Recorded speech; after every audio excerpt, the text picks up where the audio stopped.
In this problem, we have a wave of the form y equals a sine of kx minus omega t minus phi, where a is the amplitude, k is the wave number, omega is the angular frequency, and phi is the phase angle.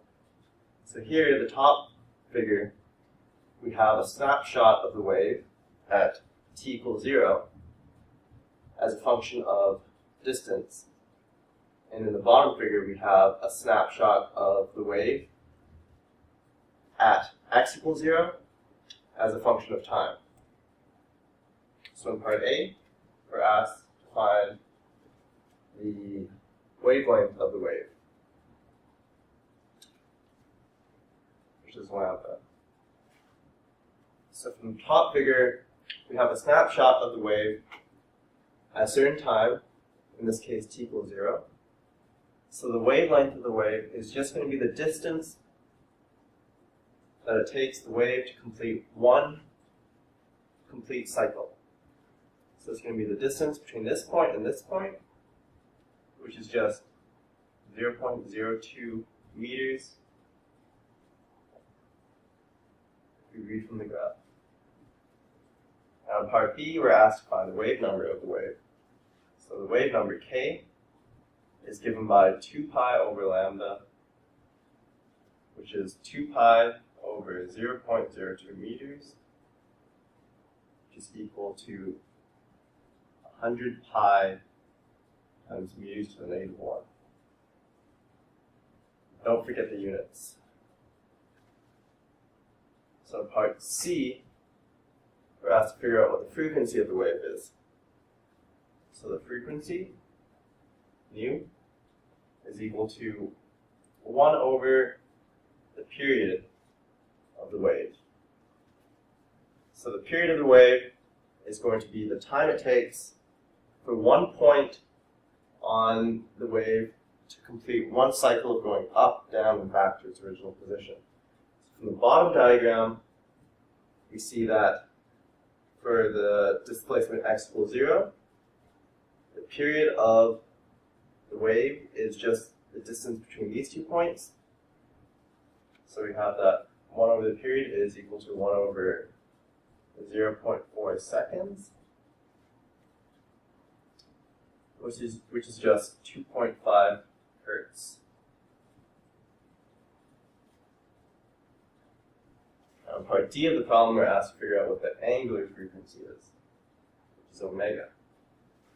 So remember that omega is equal to 2 pi times the frequency. So we have 2 pi times 2.5 hertz, which is equal to 5 pi hertz. So that's our angular frequency. And in part E of the problem, we're asked to find the velocity of the wave. So the velocity v of the wave is going to be given by k times omega, or sorry, not k times omega.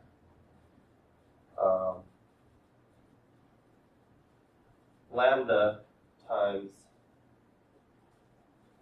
the frequency nu.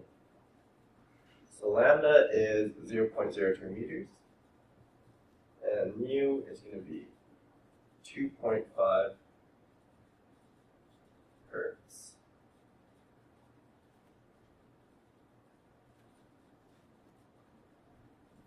Which means that our speed of the wave is just 0.05 meters per second.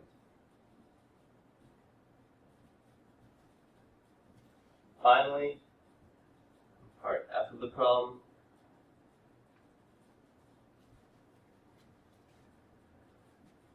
we're asked to figure out what the phase angle of the wave is. So, phase angle of the wave at x equals 0 and t equals 0. If we have x equals 0 and t equals 0, then y of 0, 0 is going to be equal to a times sine of phi. So from this diagram, which is a snapshot of the wave at t equals 0, we see that at t equals 0 and x equals 0, y is equal to 0. So a sine phi is equal to 0, which means that phi can either be 0 or pi. Now, if phi was pi, then at t equals 0, the equation of the wave would just be y is equal to a sine of kx minus pi, which is a sine wave which starts off by going down and then up. So from the top diagram, we see that this isn't the case, which means that the only possible phase angle is 0.